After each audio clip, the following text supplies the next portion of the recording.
In the late 1950s, motorhomes were slipping out of the spotlight. Enthusiasm was fading, and many believed the whole idea of a house on wheels was headed for extinction. But just as the motorhome seemed ready to disappear, a strange, futuristic machine rolled onto the scene and changed everything. A design so bold it revived the entire RV world. Meet the Dodge Travco 270. Let's take a look.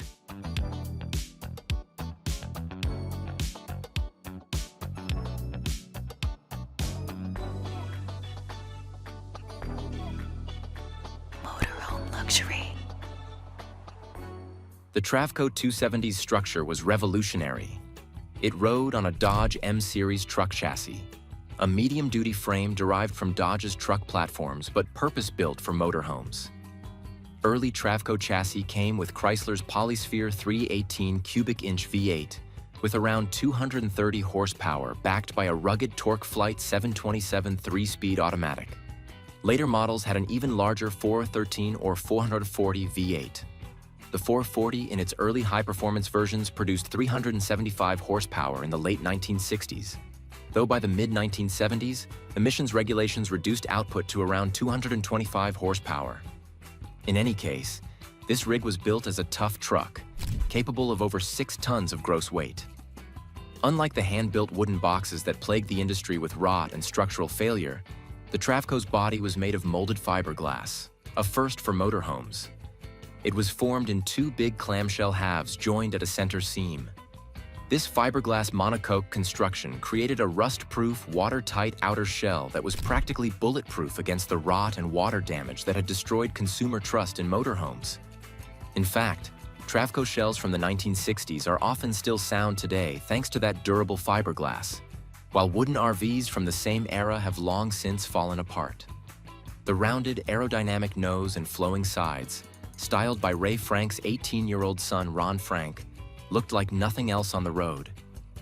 Where earlier motorhomes used flat, boxy fronts that created enormous wind resistance, the Travco was all curves and eggshell shapes instead of the flat wooden boxcars of old, giving it a futuristic space-age vibe even back in the 1960s.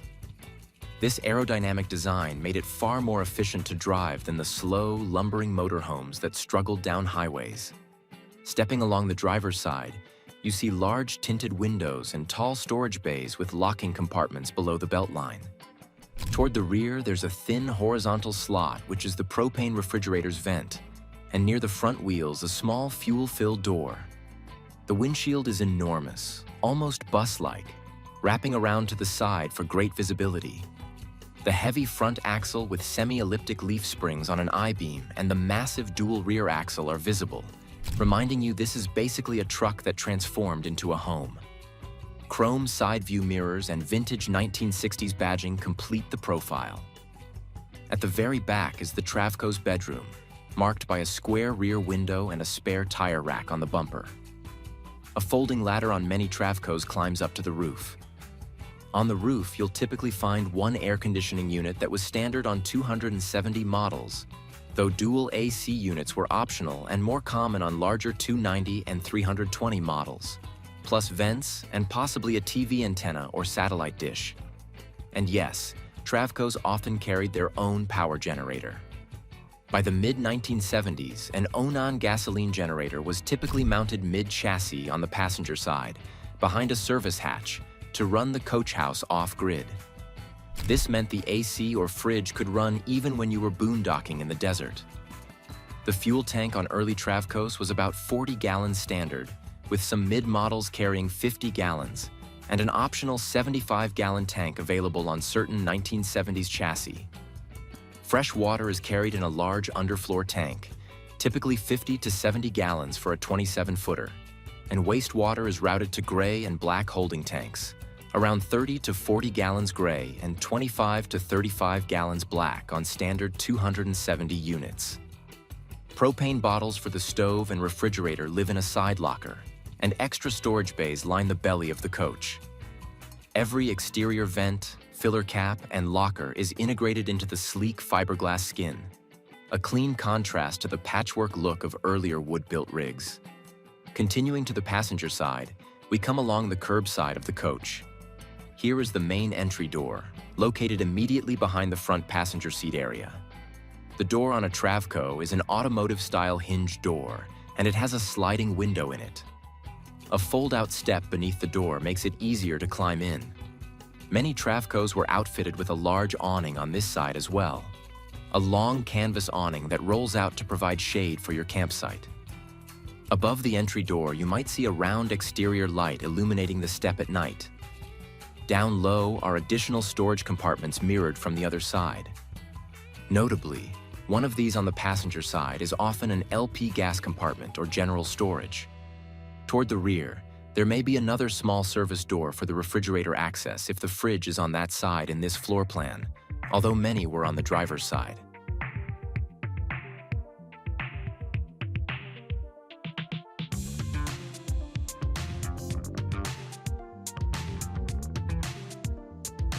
The Travco 270 came with 3 standard factory floor plans, each offering variations in the front lounge setup, dinette placement, and sleeping arrangements.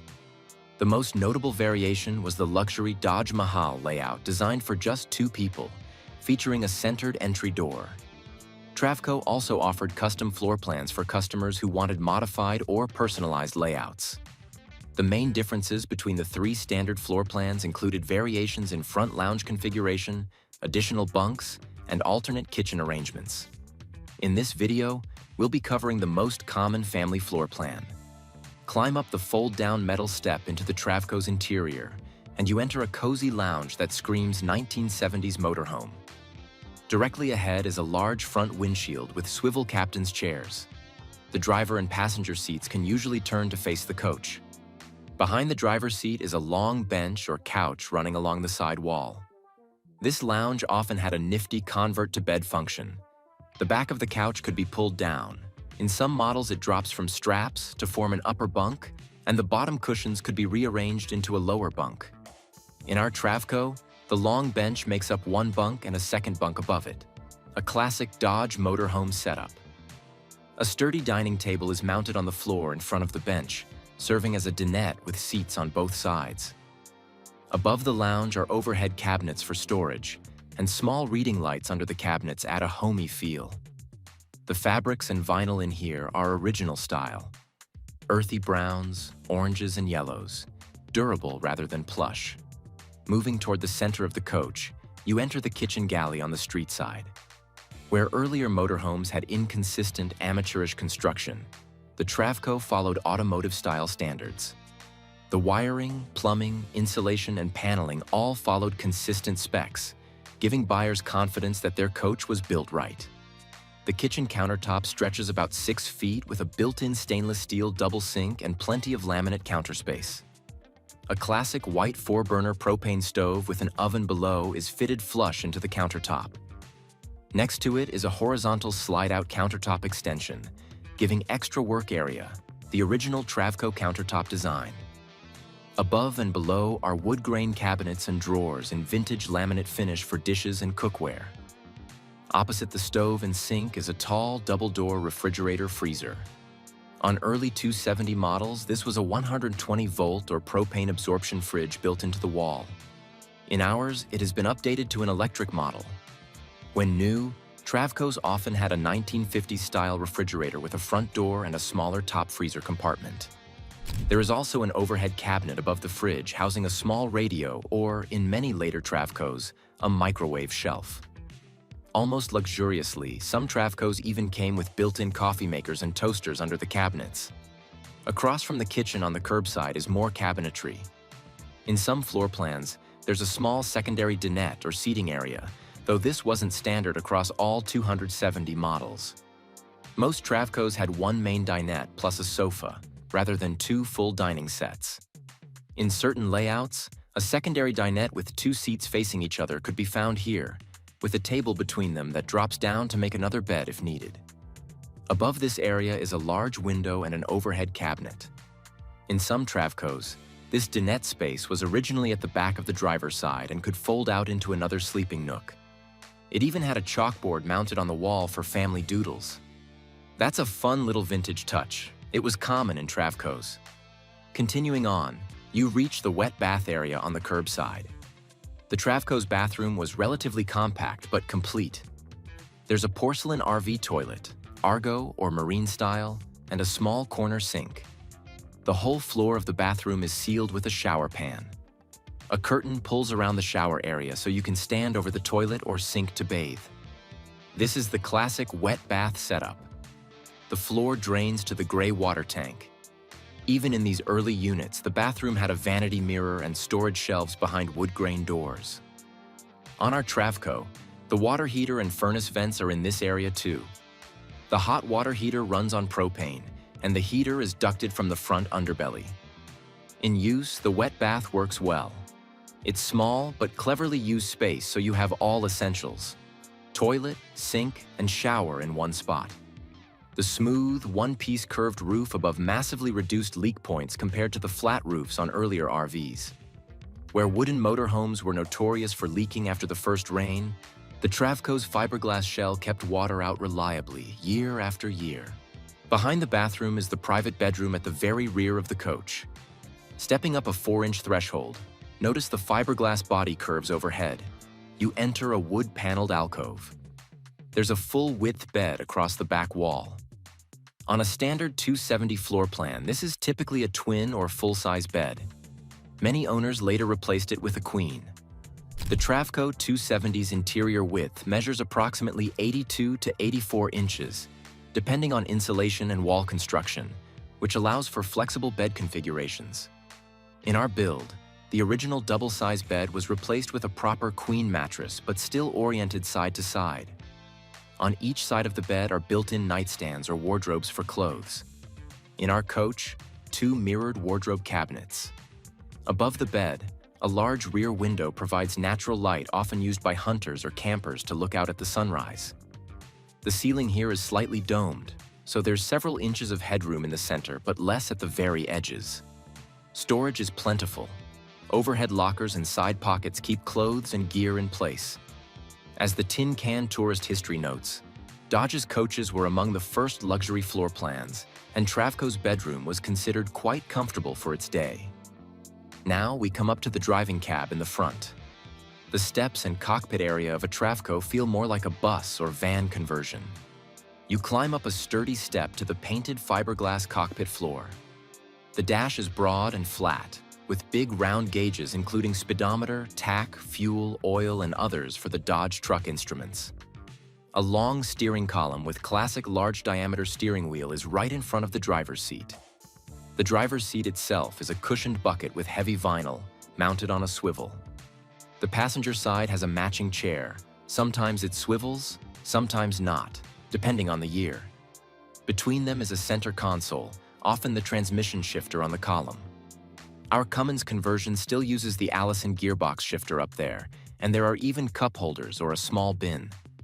Large vent windows on either side and the panoramic windshield offer an almost theatrical view out the front. The interior lights here are simple dome fixtures, and often the visor area has map lights. One vintage touch. Travcos had no seat belts originally since they were built before belts were required, so a savvy renovator might add them for safety. The Travco feels like a comfortable vintage apartment on wheels. It has all the classic gear: a big 3-burner stove with optional 4th burner, oven, double-door fridge, and central heater AC. Its bathroom, though wet, is fully self-contained. At a time when most rivals barely had a sink, Dodge's Motorhome had a whole double basin and 3-way electric propane refrigerator. Even features we take for granted in modern RVs were pioneered here. The Travco was one of the first Class A coaches with built-in generator power and fully ducted cooling, for example. By bonding its fiberglass body to a real truck chassis instead of a homemade wooden frame, and by introducing consistent construction standards to an industry that had none, the Travco restored trust in motorhome travel. It proved that RVs could be reliable, durable, and worth the investment, answering the question consumers had been asking: why buy a motorhome when motels are cheaper and more comfortable? The Travco showed that a well-built motorhome could offer freedom, reliability, and comfort all at once. This strange, all-fiberglass coach didn't just survive, it rewrote the rules and brought the RV world back to life. Was the Dodge Travco 270 was more than just a quirky 1970s RV to you? Let us know in the comments. Want to see more incredibly innovative compact camper vans? If so, click on it and we will see you soon at a new luxury motorhome.